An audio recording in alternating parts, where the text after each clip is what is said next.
My friends, this is Dr. B, the best doctor in medicine. 30 plus years of clinical experience in medicine. It is such a pleasure to be back online and to be able to talk to you. I cannot wait each time that I go to work every day, including Saturdays. And I work 8 to 10 hours a day. And I get so tired after my day. And then I go to the gym, and then I have to come back. I have become addicted, and I want to share to you my day at the clinic, my experiences, my knowledge, my interactions with the patients. Again, I didn't come on YouTube for the money. I make enough money at the clinic where I work, right? I'm in YouTube because, my God, it's such a fascinating experience to be able, because I'm single, so I come home, I have nobody with whom to share my day at the clinic, my experiences, my knowledge, right? What I learned from my patients. So I cannot wait as soon as I come from work. Even though I'm tired, I go to the gym.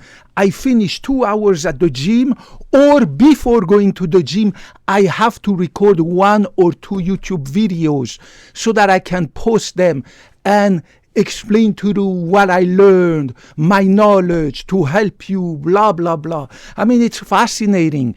YouTube is a fascinating medium. It has changed my life. I used to come home and be alone. I mean, not alone, but not lonely, but alone, not talking to anyone, right? Not interacting with anyone, even though I have interacted the whole day with patients. It's great to be able to share my knowledge with you, my experience of the day with my patients with you. And I thank you for your viewership. I really do. Thank you. Today, I want to talk to you about how happy and privileged I feel that every day,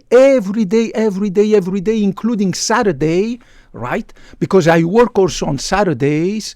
My resting day, my weekend is Sunday. Every day, including Saturday, I am interacting at our beautiful cardiovascular clinic with a lot of older people, elderly people in their late 70s, 80s, 90s. It's crazy. It's fascinating. It is fascinating. I mean, most people, 99% of people, do not have the chance to interact, to talk, to see, to learn from older people, right? Except, of course, their grandpa, their grandma, and a few little ones in their family. Unfortunately, the good old days when grandma, grandpa, the older people, the elderly people in the community used to live among us, these old days are gone. Even the few elderly that you find in your neighborhood are in their own apartments or home. They don't come anymore like before in the public square to interact with the young people, right? So everything has changed. Now the old people, they are in nursing homes. They are alone, they have depression, they commit suicide, they have anxiety disorders, dementia. So the young generations like me or my nephews or young kids, they don't interact anymore with elderly people to learn from them, from the sage of the village. The sage of the village nowadays is in the nursing home. Nobody wants to deal with older people anymore, despite their massive knowledge, massive wisdom, massive experiences, right? The older people are now relegated, like as if they had the plague, right? To old people's home, nursing home, older community people home, right? It's crazy. I mean, everything is going down the road, down the drain. I apologize. It's getting late. And we should learn from the young people. Even adults like me, I'm 50 years young, we should learn from these elderly people, from their past experiences, from their knowledge, their wisdom and everything. But me, I am one of the few professions where we are still in contact every day with older people. And I love it. It is fascinating to learn from them, from their experiences, their knowledge, their wisdom. You see, when I was younger, I was involved a lot in baby medicine, in pediatric medicine, in fetal medicine. I used to check pregnant women. I used to check their babies, their fetuses. I used to check the heart of little babies. And then I went into pediatric cardiac imaging. I used to check young kids and blah, blah, blah. And then, of course, I did adult medicine and blah, blah, blah. Now, about 10 years ago, I switched and I fully, 100% went into cardiac and vascular imaging, cardiovascular medicine, cardiology, right? I'm an expert in cardiac imaging. So obviously I see a lot of older people, right? Because as we get older, the risk of heart disease increases. Dozens, hundreds of different heart disease, right? I don't want to go into the medical part of it. But I'm fascinated now. Half of my patients, at least half, I would say 70%, are very old people. About 30% are adults, but like 50, 60, 70, maybe 40, 30. I see also younger adults, right? To come check their heart, their carotids, their vessels, their blood vessels, blah, blah, blah. But at least 70% of my patients are patients in their 70s, in their 80s, in their 90s. And I love it because I sit down all the time, right? Remember, I don't know if I told you that our receptionist, I gave them instruction to schedule every one of my patients every 1 hour. So I have an entire hour to be with a patient. So I spent at least 15, 20 minutes talking to them. Huh? How are you, sir? How are you, ma'am? What are you doing? What's your job? What was your profession before you retired? Blah, blah, blah. And then the conversation goes on and on and on about their health, their diseases, their profession, their regrets, their experiences, and blah, blah, blah. I don't want to go into details, but it is fascinating to learn from them, right? And what I learn a lot from these people of advanced adult age, right? 70s, 80s, 90s. I see a lot of 90 people who are above the age of 90. A lot of them good shape, a lot of them very bad shape. People in their 80s, a lot of them very good shape, a lot of them in very bad shape, right? Their heart is a disaster. They have diabetes, heart failure, heart attacks, strokes, cancers. I mean, it's crazy how adversity can hit you, right? Bad diseases can hit you when you get older. But I learned from both of these groups, those who are very old and extremely healthy and smart, right? And those who are very old and extremely unhealthy, whether it's dementia, heart attack, stroke, cancers, blah, blah, blah. From both of these old people, I learn a lot about what to do, what to not do, what to avoid, what to not avoid, what's the best path when it comes to diet, exercise, blah, blah, blah, blah, blah, blah, about profession, about work, about balancing family life, blah, blah, blah. I mean, you get the point. I don't want to go into the details, but when I was doing pediatric medicine and fetal medicine and pregnant woman and regular adult medicine, I wasn't learning anything from these babies, from these fetuses, from these children, from this pregnant woman, from these regular adults, right? Because I mean, I'm the same age as them, these regular adults, and little kids and little fetuses, I don't have nothing to learn from them, right? So I wasn't learning anything, just doing my medicine job, my doctor job, my ultrasound specialist job, my cardiac imaging specialist job, blah, blah, blah, blah, blah, blah, right? But now that I'm more involved in cardiac medicine, cardiology, I see a lot of these elderly people, and my God, unlike the previous years when I was learning nothing from my patients, now I'm looking at the old generation and I'm looking at myself, how I will be in 30 or 40 years. I'm now 50 years young, super healthy and everything, right? In 30 years, I'll be 80. In 40 years, I will be 90 years old. In 50 years, God willing, I will be 100 years old. So I can see how I will look based on the decisions that I make right now. When I am myself, I apologize. I shouldn't have said when I will be. It's getting late. I had a long day. When I am myself, 80 years old or 90 years old or 100, how am I going to look? How is my brain going to be? How is my heart going to be? How is my body, my mental health going to be? It's fascinating. And believe it or not, each time I spend 15 minutes, 20 minutes, and I ask them all the time the same questions after, of course, introductions and what was your job and what work do you do or what did you do before you retire, how many children you have, blah, do you smoke, do you have alcohol, do you drink alcohol, blah, blah, blah.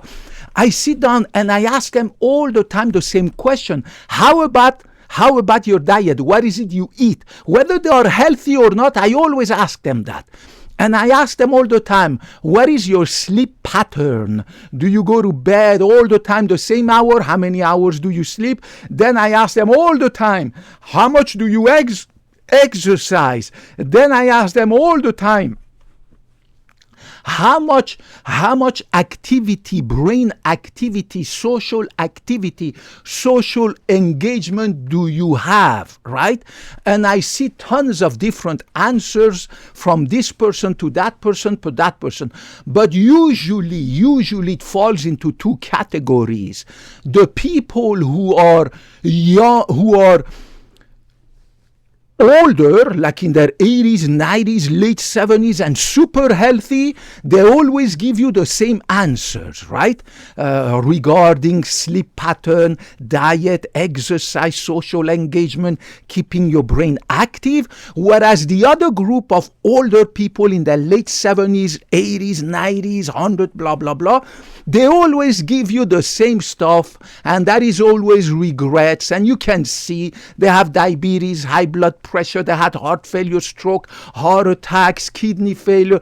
There are most of them who are in the bad shape, bad health category. They just are overweight. They never followed any diet, exercise, lifestyle, healthy lifestyle.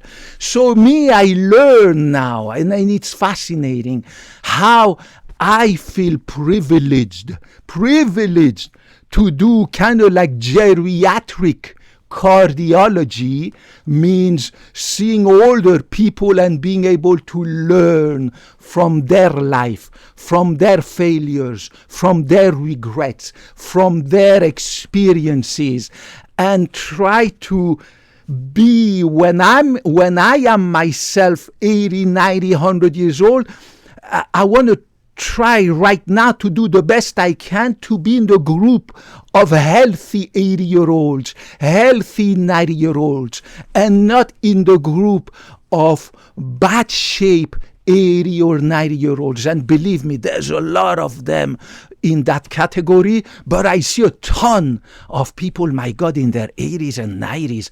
My God, they don't even need any help to walk. They don't even need any help to go up and down the exam table. They don't even need any help to go to the restroom. They don't wear diaper. I can see it very clearly. They don't have obesity. They are not overweight. Some of them have a little belly, right?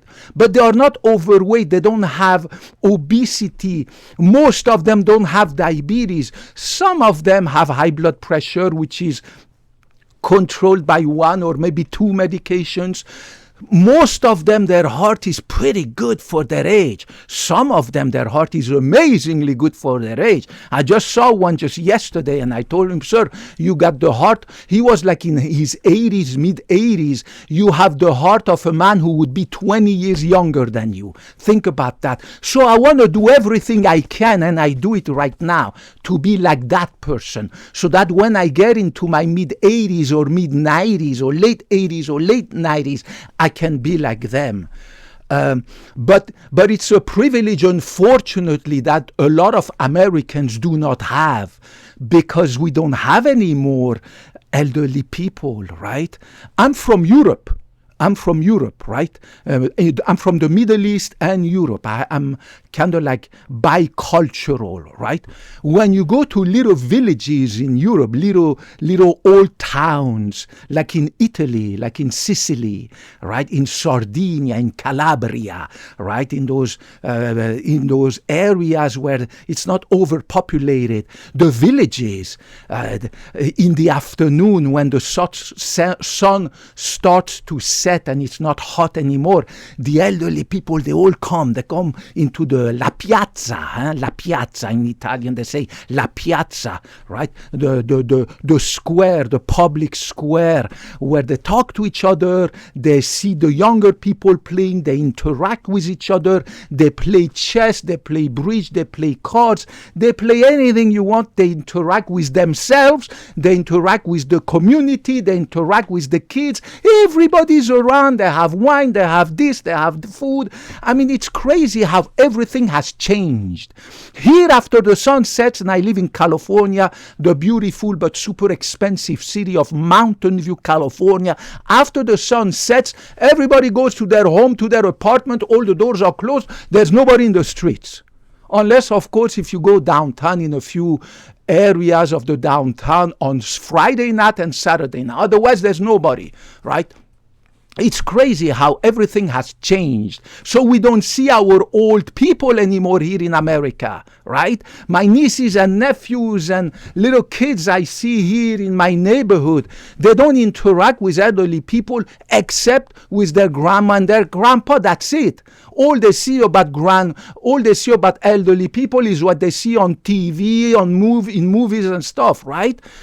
So they don't learn anything, and most of them, they don't care much about grandma and grandpa. I mean, they love their grandma and grandpa, but they don't interact the way they should interact, and the way we used to interact with our grandpa and grandma, who were always around, right? And the way we used to see all the elderly people of the community when I was younger, when I was a kid, when I was a teenager, when I was a young adult in France, then in Italy, then in Spain, right? Things have changed a lot. But me, Dr. B, I am so privileged. Thank God, I feel so lucky that I can look at the next the old generation, the elderly people every day from 3 feet apart and talk to them a lot. I talk to them a lot and they love me for that. I have 99% satisfaction among our patients.